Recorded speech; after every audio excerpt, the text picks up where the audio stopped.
Welcome to On the Brink with Andi Simon. Welcome, welcome, welcome. I'm Andi, and as you know, we're always here to help you see, feel, and think in new ways. Our job is to get you off the brink. And regardless of what's going on in your own personal or business life, sometimes things feel like a wall, and you're not quite sure how to jump over it, knock it down, bulldozer it, whatever it is that's keeping you from achieving whatever you can see for yourself, your business, your customers, however you define it. I like to find people who can come and help me do just this. This woman is a wonderful woman today. Marcia Daszko is here to talk about a program she's developed to help corporate leaders. Now, when I tell you about her, you'll understand why this is so important. But remember, we're futurists. And if Martin Seligman is right, we can only live today if we know what the future is. I'll give you a few more quotes from Peter Drucker that I just love. But let me tell you about Marcia. She's a provocative leadership transformation thought leader, consultant, keynote speaker, and author. And she's all of those things. Her book is Pivot, Disrupt, Transform: How Leaders Beat the Odds and Survive. What sets her apart is her rare background and knowledge. She was mentored directly by Edwards Deming. Now, I was a Deming neophyte way back when. But Deming was a gentleman who gave us all of the Six Sigma and all of the kinds of things to help us improve our productivity and get our systems operationalized in a perfect way. He was a visionary who taught philosophy of management, made Japan a global competitor.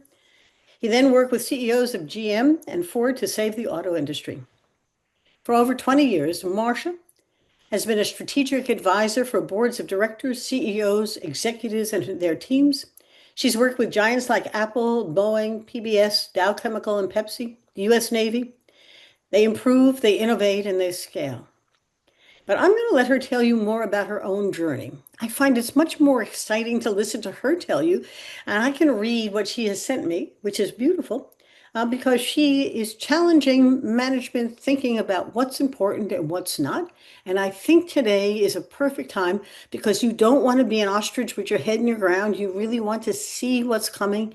And let me tell you what Peter Drucker said, because it's always my favorite. The greatest danger in times of turbulence is not the turbulence, it's to act with yesterday's logic. Now, I'm a blue ocean strategist.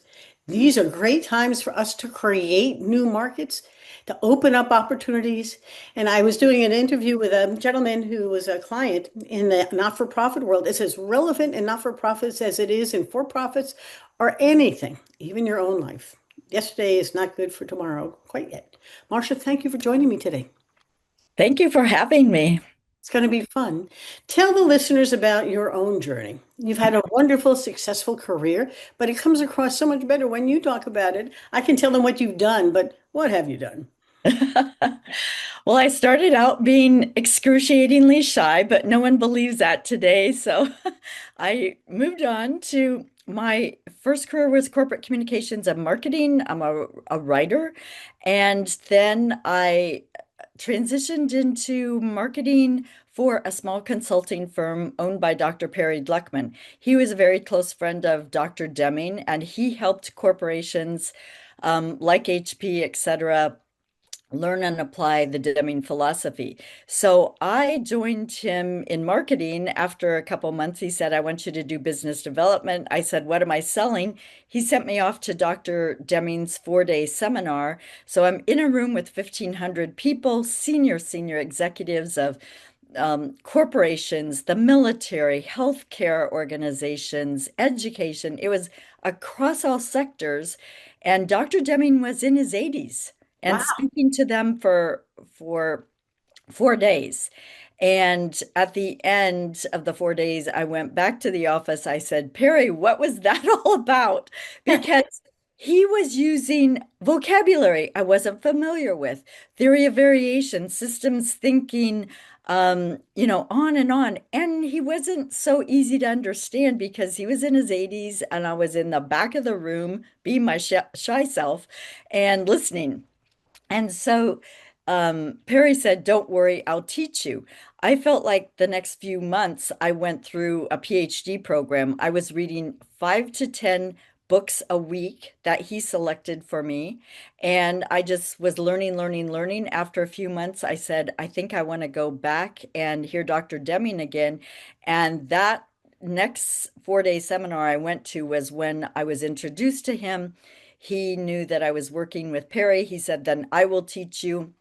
That scared me because I thought, I don't want to learn statistics from two PhD statisticians. But then that was then I attended 20 of Dr. Deming's 4 day seminars over the next few years, learned from both of them how to consult, how to apply, how to coach executives by asking them questions, not telling them what to do, because that's not how people really learn.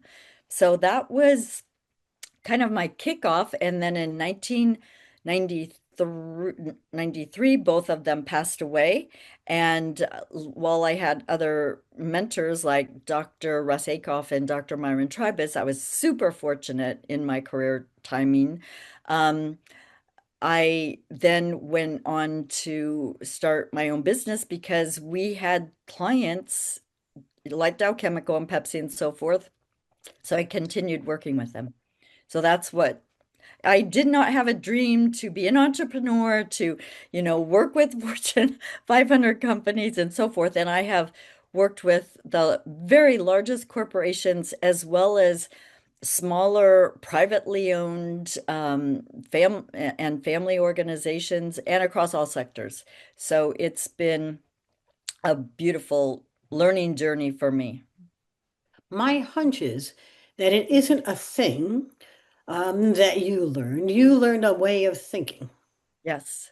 And your joy is helping others understand that it isn't what they do, it's how they think about what they're doing.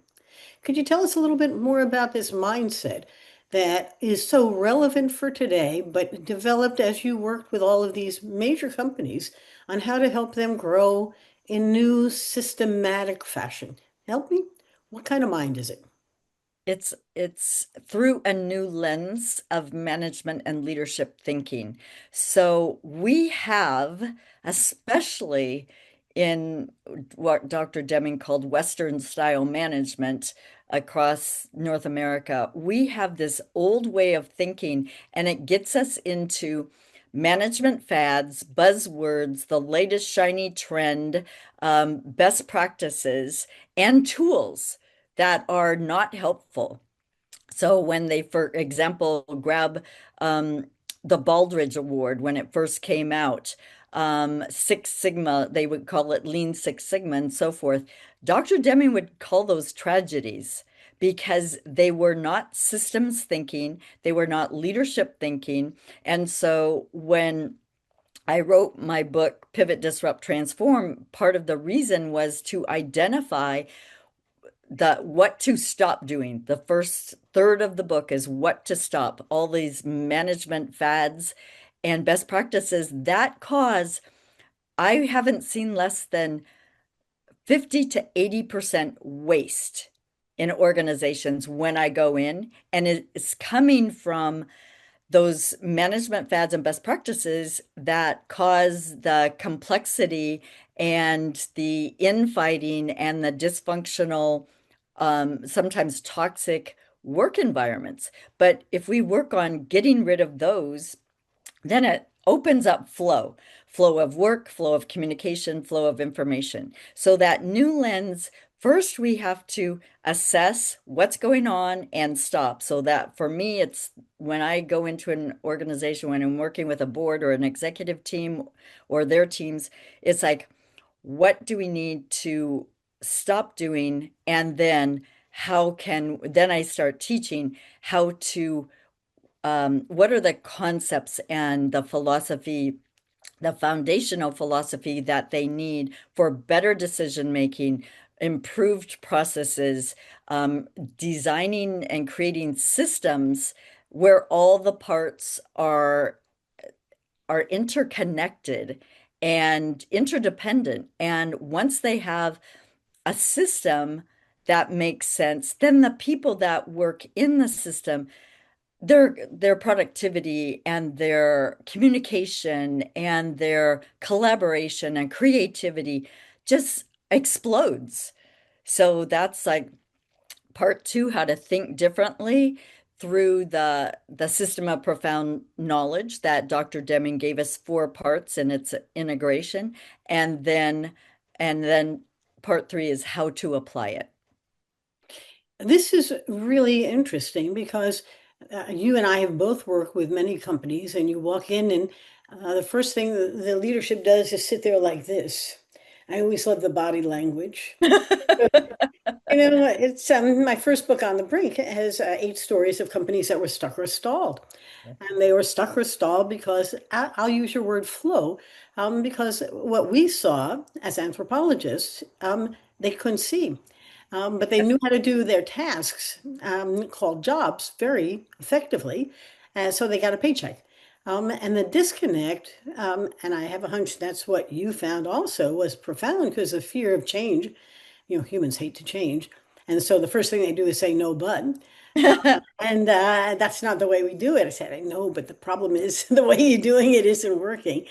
But it's really interesting. Your first part where you cleanse the place, they need to be aware of what it is they're actually doing. And what I've discovered is that people live the day with habits. The brain's efficient, it's very habit driven, and they don't really know what they're doing. How do you help them see that? So when I go in and I'm asking people the questions to assess what's happening here, and that takes a few days, a week, what, depending how large the organization is, then they know what's going on. The employees really get it. And but no one listens to them for one thing. And then, as you said, they get into their habits and it's just routine. And if it's really dysfunctional mindset, they're there to them, they're thinking another day, another dollar. So they get in that automatic mode and they're not asked to contribute. But great leaders create the environment where people can contribute and are self-motivated. Yeah. And that's where the power is. There's a lot of talk about how can we motivate our people? How can we engage with our people? It's like you probably are demotivating them and you're not listening. And so part of it is creating new communication with executives and giving them that new lens. So once I assess and give them a summary report with suggested next steps, they almost always, like 100% agree with the report. I tell them these, this not should not be a surprise to you, but it lays it out where they can really see the whole picture and it makes sense. And they're ready to move to step two, which is a 2 or 3 day working session of strategic thinking so that when they come into this, I don't PowerPoint them to bits. I put them in an exercise and then I say, what did you learn? What else? What else? What else? And how would you apply this to your work and to your customers, to your company? And by doing that, they learn deeply, and I'm not getting any resistance trying to tell them something that they need to change because the exercises take care of that. And the 2 days are exercise after exercise after exercise, conversations. And so I don't get that resistance because we talk about fear and trust, how to reduce fear and build trust, because I've given many speeches on that topic. So that's how we move forward. And then when they walk out of the room, they think differently, they have a plan, they know who's going to do what, and we create teams and town halls so that communication is already beginning to flow. It's so interesting listening to you. I've had a couple of inquiries. I do culture change, which is what you're talking about. It's not, it is the way we do things here. It's how we do things here. What do we value? And how do we make sure that we act on the things that we value, trust, communication, collaboration. We don't work in silos, we work in teams, all kinds of cultural things that can move an organization forward. One is from a large accounting firm who wants us to help change their accountants so they become more customer focused as opposed to the taxes and how to get it done. Yeah. And you're taking people who are really good at what they do and asking them to do things. You remind me of that when you were shy, that they're really not necessarily all that good at, which is communicating and listening to customers. So how do you take an aardvark and turn them into a giraffe? It's not easy, but it could be done. Another one is how do you take financial wealth managers and get them to be a little less concerned with the sale at a time when their clients are becoming retirees and want to manage their money for long-term, security as opposed to additional money sales. And how can the old world that you're in now become the new world that's going to be asked of you? My hunch is that you're smiling at me, for those of you who are listening.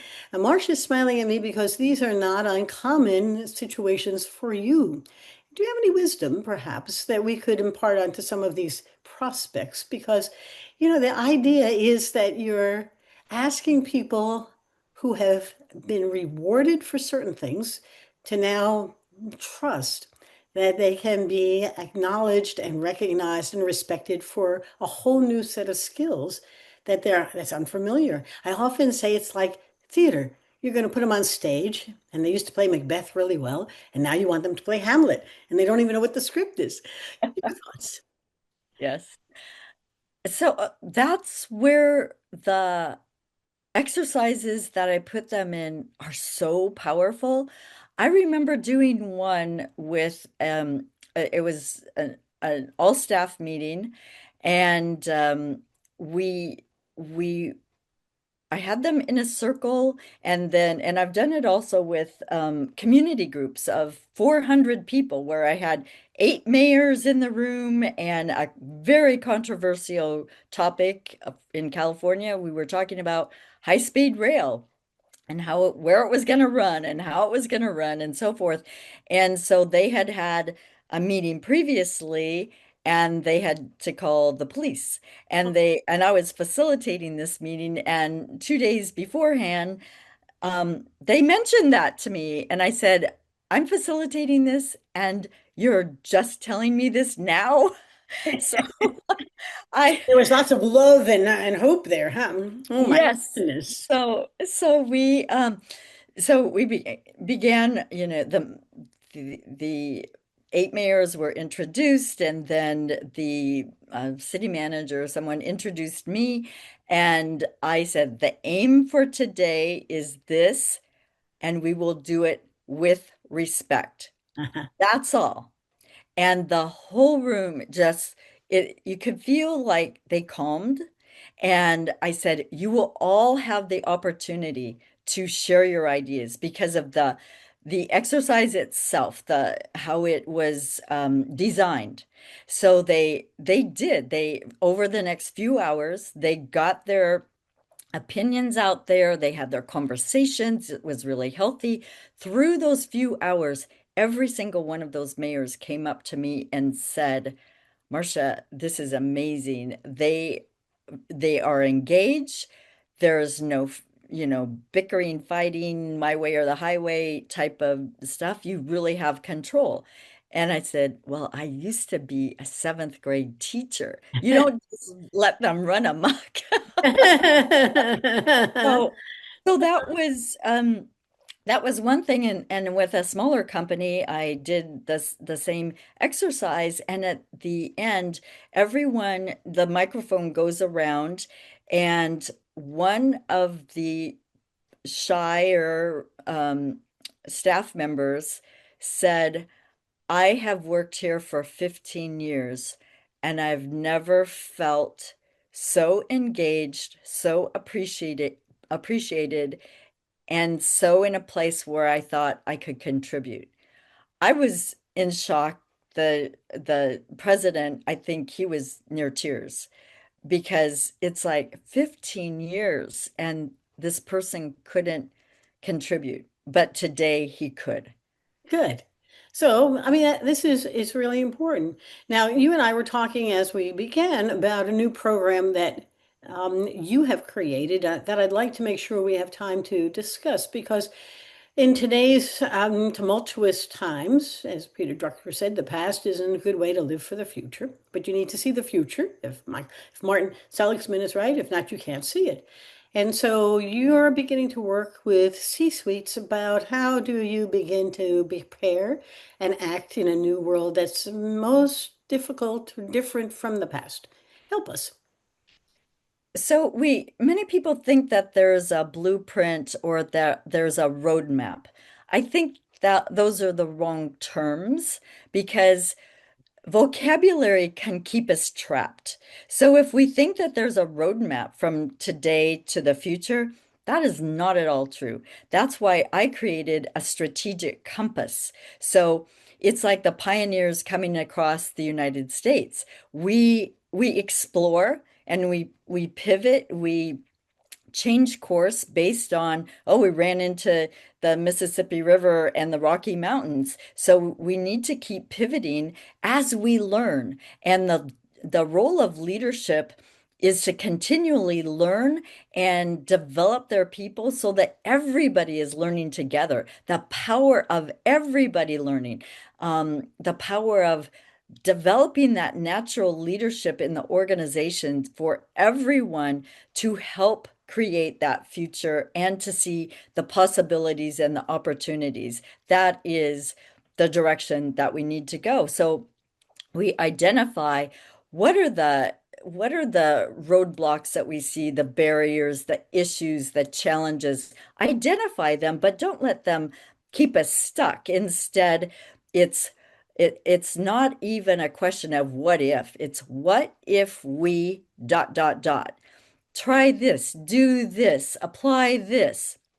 And through the lens that Dr. Deming gave us with his system of profound knowledge, we look at the system, we see the variation, we understand theory of psychology, we understand how important it is to not only, I say there's a three-legged stool, there's innovation as a business strategy, continual improvement as a business strategy, and quality as a business strategy. We have forgotten this. Quality and quality customer service. I was just on the East Coast the past week, different cities flying back home and it's like, where's the customer service along that journey?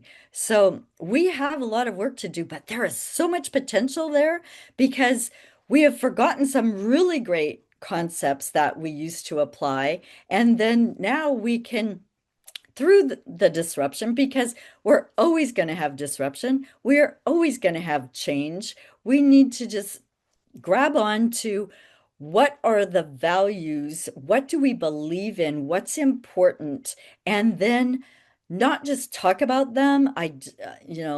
Having the values placed on the wall, that's a waste unless the executive team as well has talked about what are the behaviors that are acceptable and not acceptable in our organization. And I think the greatest, some of the greatest concepts that leaders need to apply going forward are curiosity, like exponential curiosity, like never before, and communication. So that two-way communication, listening, asking questions, they can learn more and more about prompting. They can use AI to go deeper. They can bring people together. That's the most important thing. And that's what people are wanting. They want community. And it's not just virtual and so forth. Every so often, even if they've got remote workers, bring people together every so often. Whether that it's a whole company, I don't think Apple would typically do that. But I remember a time when I was working with Apple and they brought all of their attorneys from worldwide together for a 2-day workshop or retreat. And we worked with them for a couple of days, and it was a few hundred people. Those times are important. The ahas are powerful, and the leadership communication that's necessary, and the leadership thinking and that foundational philosophy of leadership has to be taught. So with all of my clients, I start with the executive team or an expanded executive team or the board of directors, and then it never fails. Those leaders, because they personally transform their thinking in a couple of days, generally. Sometimes it takes longer, but that's variation. Um, they say to me, Marcia, everyone needs to learn this. All of the employees need to learn this. And we begin that process of teaching everyone through the organization and helping them figure out how can we apply this in our work to help our organization and our customers move forward through disruption, through challenges, whatever we face. Marcia, as I listen to you and knowing the kind of work that I do, you are a fascinating woman who's focused on the way they get things done, not necessarily what they're doing. Am I right? Because it sounds like get what they do is important, but not the focus of the way we get things done, how we talk to each other, how we build community, how we treat each other respectfully, how we enable everyone with their curiosity to apply the new ideas, how they think in new innovative ways and don't get stuck in boxes. Am I correct in what you're thinking about? That's exactly true. And then through the lens of the system of profound knowledge, one of those that people really get stuck in is all around numbers. Mhm. So how they do it today, and then they really transform that thinking to it leads to better decision making, better outcomes, much, can be exponential profits. And Dr. Deming used to begin, one of his days at the workshop saying, "Does anybody care about profits?" He would just boom that question out there, and people are like, "Well, yes, of course." But what he taught was that so if you care about the profits, you'll stop doing what you're doing because it you're ending up struggling, declining, failing, and going out of business. And that leads us to, well, it's true, 60 to 70% of Fortune 500 corporations that began in about on that list in 1955, more than 60% no longer exist. I haven't even heard of some of the names before, and they were a Fortune 500 company. So it's not like I always ask my, attendees in it when I'm speaking. So what if Amazon, Apple, Boeing, Dow Chemical, what if they disappeared next year?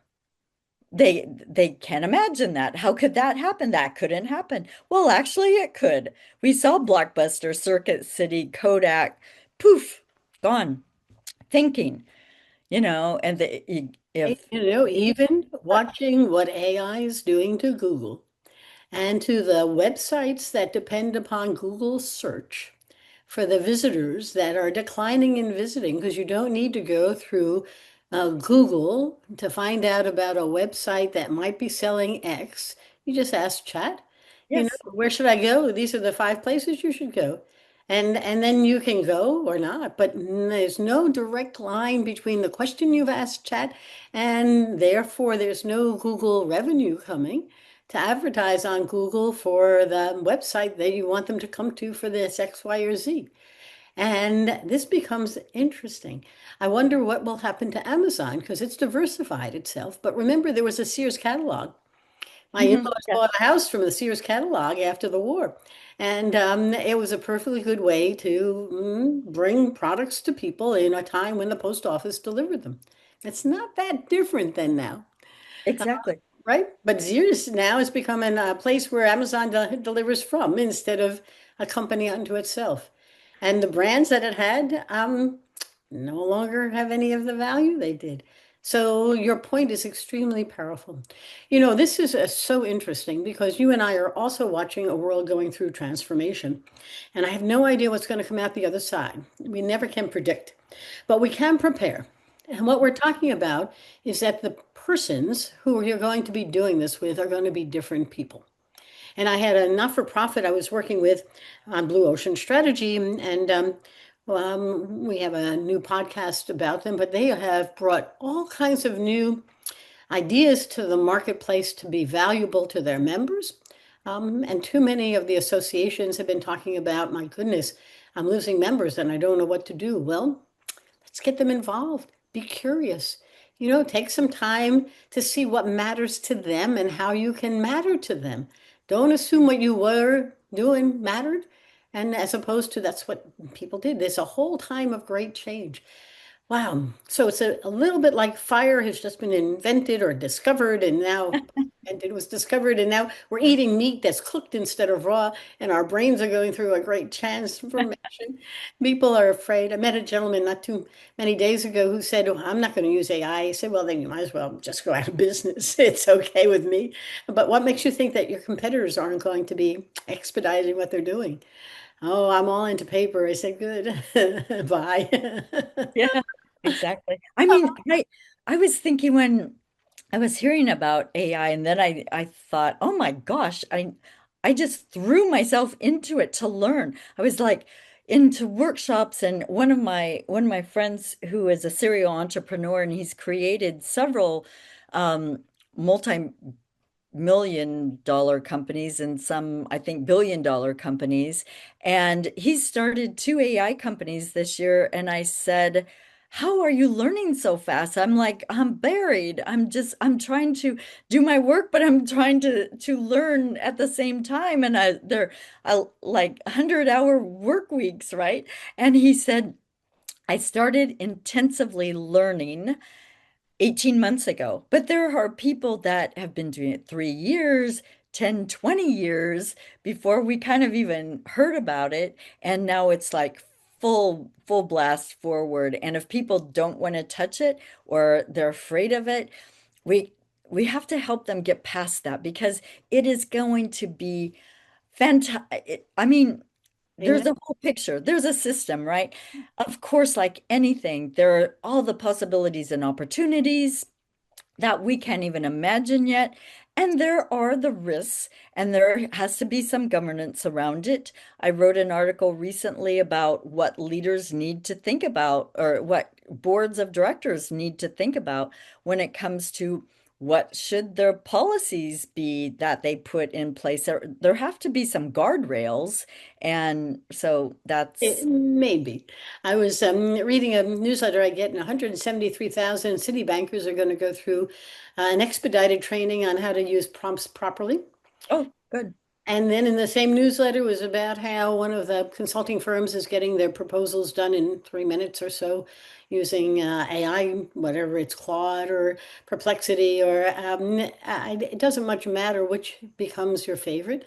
And then we're learning all about how organizations are going to have to find either new ways to do things or new people to do things in new ways. But if you can get a proposal done in 3 minutes, not 3 days, then what will the staff be needed for?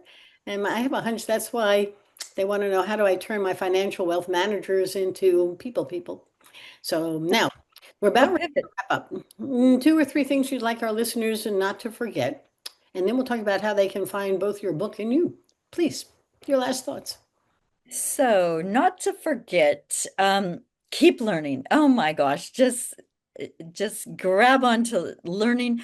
Some people, I think they got out of high school or college or what, some program, and that's like, okay, got that degree, got that certificate, I'm done. And like too many people think that way, but and that was a pivot that I went through when I started working with Dr. Perry Gluckman and Dr. Deming. I was like, I definitely did a pivot.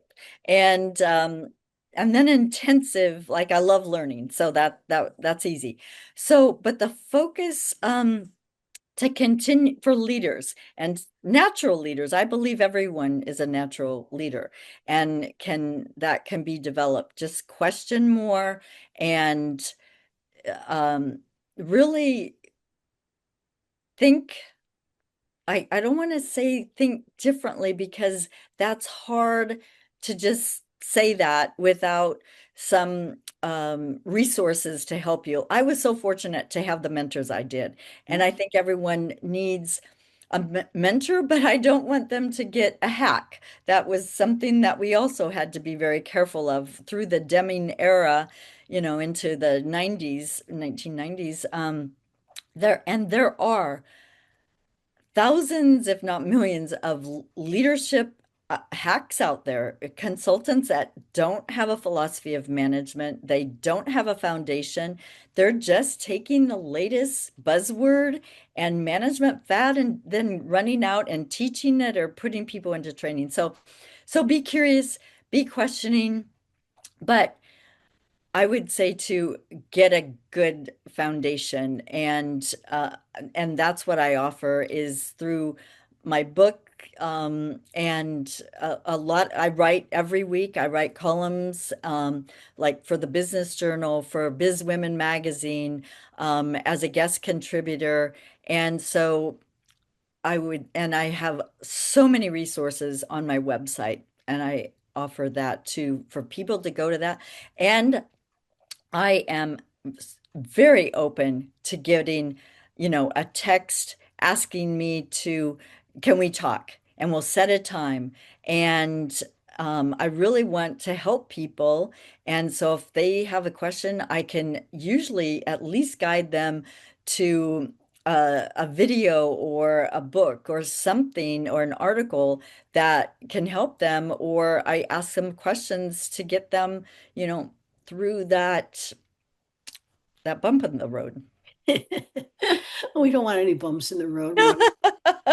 So, and we'll put onto the blog where they can reach you, but what is your website, ma'am?